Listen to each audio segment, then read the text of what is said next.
everybody, welcome back. So far we've explored how behavior is a form of communication and how emotions drive these behaviors by influencing motivation. Now we're going to take a look at how our perceptions and perspectives can influence our reactions and thus influence students' emotions and the overall atmosphere in our classrooms.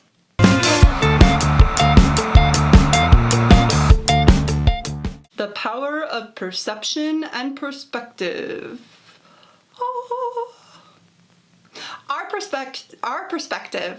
perceptions, play significant roles in our physiological and emotional reactions to behavior. So let's clarify those. Perceptions are the sensory intake. Is the sensory intake? Perceptions are the sensory intake. Yeah. It is a sensory intake, which means it's what we can see and what we can hear.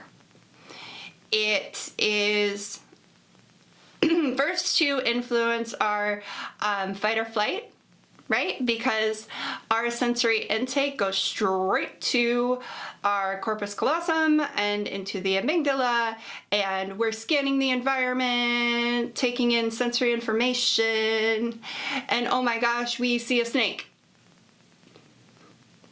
And our body goes, ah! But then we realize, no, that's not a snake, that's a hose. But the perception, what we see, that hose looked like a snake. In our brain, that amygdala started reacting and said, no, that we gotta get out of here. Snakes bite, they're dangerous. We gotta go. So that's perception, your intake of sensory information, what you can see and what you can hear. Perspective is different. Perspectives are what we see, what we can hear, influenced by our experiences and beliefs, our understandings, our opinions, our judgments. So our perceptions and our perspectives can heavily influence how we react physiologically and emotionally to students' behavior. And this has a huge impact on how effective we are at de-escalating it. Huge, huge impact. So those reactions influence our ability to rationalize and problem solve. Our reactions, the physiological and the emotional, will influence in the moment our ability to rationalize a student's behavior and problem solve. Because if we're in fight or flight, we have no access to the frontal hemisphere, the frontal lobe, the executive functioning, all of those good things that led us to develop as a society and a species. No, we're going straight to hunter-gatherer. We need to run or we need to kill this saber-toothed tiger. We gotta, which one? Fight or flight.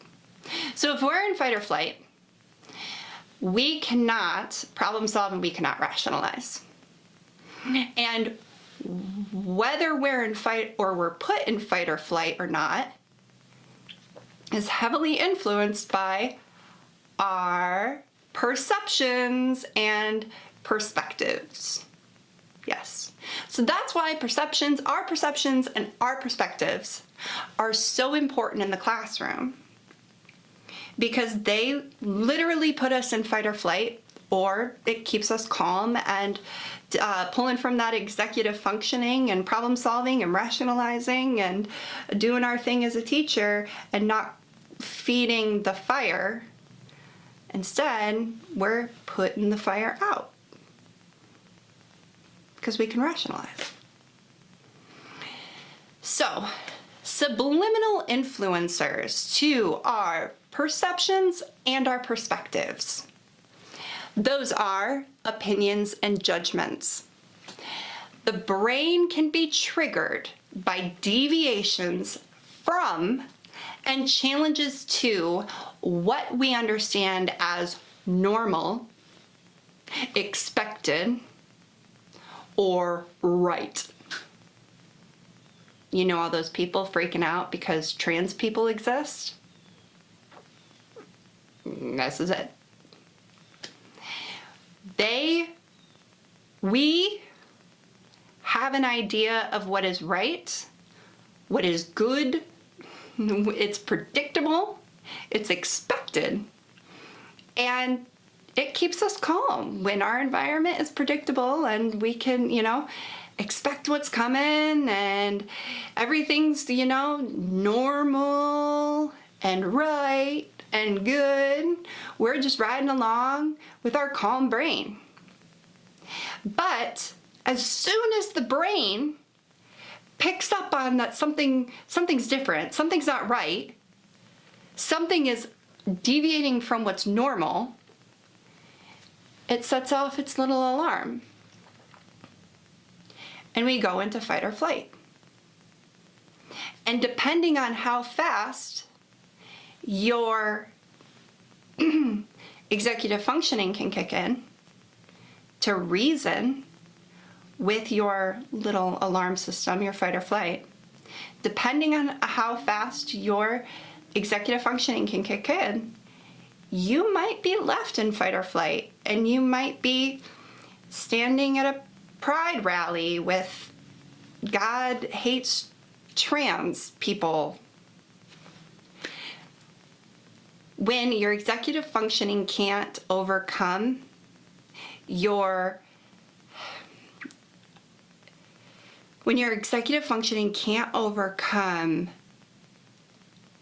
alarm system to that, this is a deviation from the norm, but it's okay because deviations from norms are good, okay? If your executive functioning can't overpower and send your brain that message, you're gonna stay in fight or flight. Every time you are presented with something that deviates from what's normal, expected, or right. And this trigger response leads the brain to form opinions and judgments, and it biases our understandings and reactions. So not the number one, like it's like the most important, just the first subliminal influencer of our perspective, of our perception and perspectives is going to be those opinions and judgments. And those opinions and judgments can be triggered by deviations from and challenges to what we understand as normal. Like our opinion of that students should sit quietly and just listen to us and wear deodorant, right? We can form opinions and judgments based on that expectation of normal, and then if a student does the opposite. Number 2, assumptions. The brain loves to fill in gaps. Does not like gaps. If it has a gap, it is gonna fill it in with whatever it possibly can from your past experiences, understandings, memories. It does not want a gap. No gaps for the brain. So the brain loves to fill in gaps in understanding. And it does that by making assumptions. These assumptions often lead to misunderstandings, which can lead us to inappropriate responses or major fights with our best friends or our partner. So we always want to be questioning any assumption, any gap filling that's going on. If we're assuming, it's our brain trying to fill in that gap because it does not like gaps. Beware of assumptions. They definitely can influence our perspective and our perceptions when observing student behavior. So that was 2 opinions and judgments and assumptions, 2 subliminal influencers on perspectives and perceptions. So now we're going to talk about how to have constructive responses, because that's our goal, right? By understanding the full context and multiple perspectives of a situation, we can clarify our assumptions and judgments and respond in a way that moves us closer to our goal. So we should always be trying to find out the full context, multiple perspectives, multiple viewpoints of a situation before we determine consequences, before we approach a student. If we don't have a firm understanding of what's going on and who did what and who said what and who was watching and what text messages were involved, who was on Snapchat the night before, what was said on the bus, and we just jump to conclusions, we make assumptions and judgments, and then we go after one student, we just, 1, ruined our relationship with that student, and 2, look really foolish in front of all the kids. That I can promise you, all of the kids know the whole story. They know the whole story. That stuff goes around like wildfire, right? In August or July or whatever's fire season in California in the West. The kids know. And if you make an assumption and it's the wrong one, you really just lost a lot of credibility with a lot of kids. So you need to try to have the full understanding, the full context, multiple perspectives. Don't go around interviewing students unless you absolutely have to, like it's a Title IX issue, or wait, no. Oh God, don't do that. That is not the correct response. Don't interview students. Don't interview students. Just don't. You can, turn your ears on when you're like standing near them. Don't interview kids. I've interviewed kids before, but I should not say that on a vlog, right? Anyway. So, by understanding the full context and multiple perspectives of a situation, we can clarify our assumptions and judgments and respond in a way that moves us closer to our goal. And moving closer to our goal is the whole point of handling behavior, right? So we shouldn't be doing things that are, escalating the situation, irritating us more. We want to get to solving the behavior. That's our goal.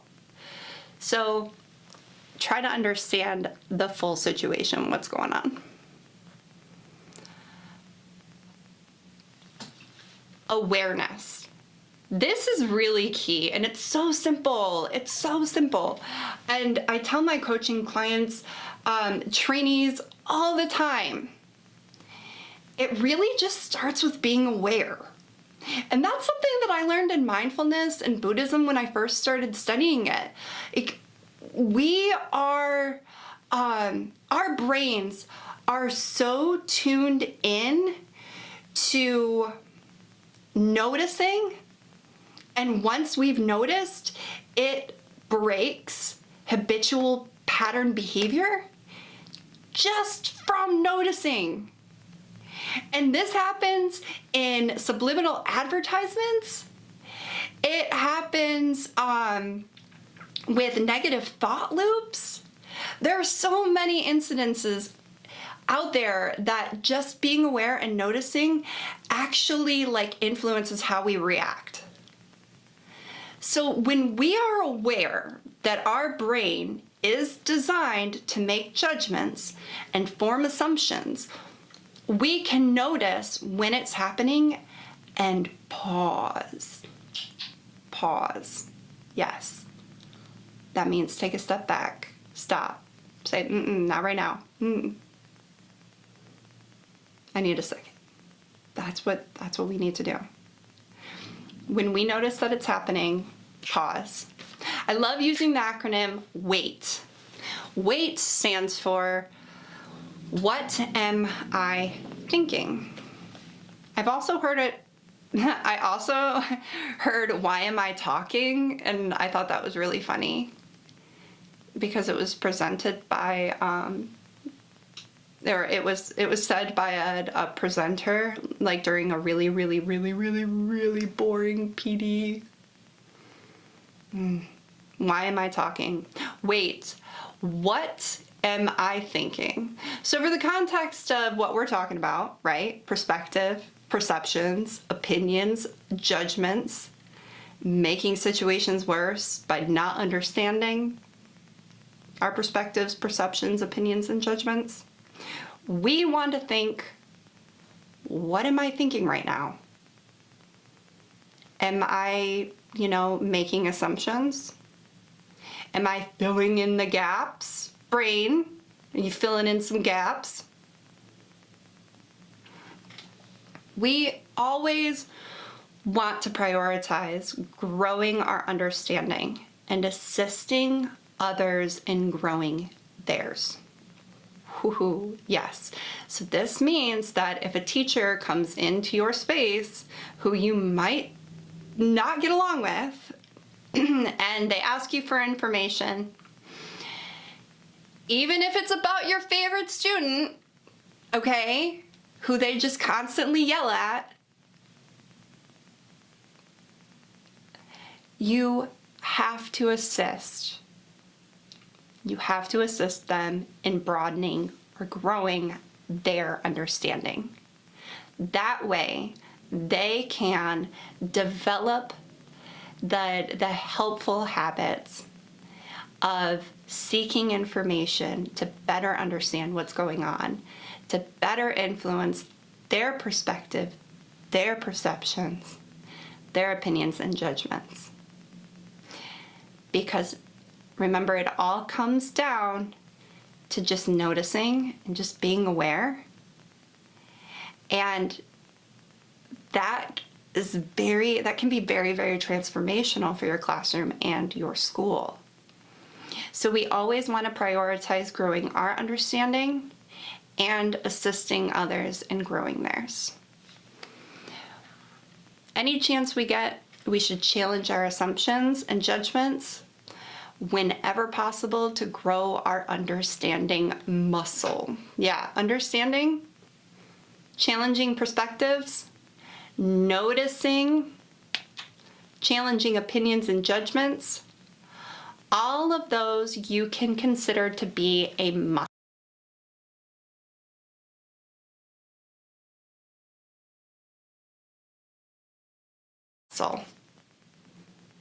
They're, actual neurons and neural pathways, but you can consider them a muscle. And the more that you practice those muscles, the more that you use those muscles, the more that you practice being aware and noticing, the easier it becomes. To the point where you don't even realize that you're doing it. You're just stopping in the middle of assessing a student behavior and oh, I just totally assumed that kid was being disrespectful. And you don't even have to try. After a while, it just becomes a reaction. So this leads us to why we should encourage information seeking or questioning behavior in our students. We are growing their understanding muscle every time we answer a why question, every time we explain the decision that we make. They remember that from 11, 12 years old and up, they are gaining the new superpower of hypothetical thinking. So they are going to ask, what if? Why? Why can't it be this way? Why does it have to be this way? They are literally in the zone of proximal development for their understanding muscle. So we should encourage information seeking or questioning behavior in our students. Could end up changing the world. That understanding muscle. So we must remain mindful of how our assumptions and judgments influence our reactions to others' behavior, especially with our students. By seeking to understand the full story, we can tailor our responses to be more conducive to positive changes. And that's what we so desperately need, right? Positive changes. So by seeking to understand the full story, we can tailor our responses. We can influence our perspective so that it is truly understanding what's happening. We can understand better our perception, our viewpoints, what we heard, so that we can make a more conducive, we can tailor our responses to be more conducive to positive change. Helping students manage their behavior isn't just about addressing what we see on the surface. It involves understanding the deeper motivations, emotional states, and the influence of our perceptions, perspectives, and reactions. By becoming more aware of these factors, we can better support our students' needs and create a more effective and empathetic learning environment. Do you want to bring this understanding into your school? Check out the Meet the Needs training for schools and districts. The Meet the Needs training is a 5-hour cooperative learning experience where I train your staff and teachers on the science of behavior, motivation, and needs in the classroom. Described as comprehensive and expertly delivered. This training explores how the 5 needs influences the emotion and behavior of our students, ourselves, and our loved ones, with the use of interactive and universal strategies to engage teachers and deepen their understanding and connection to the emotions and motivation of their students. Check out the Meet the Needs training linked in the description below. And bye, everybody. I will see you next time.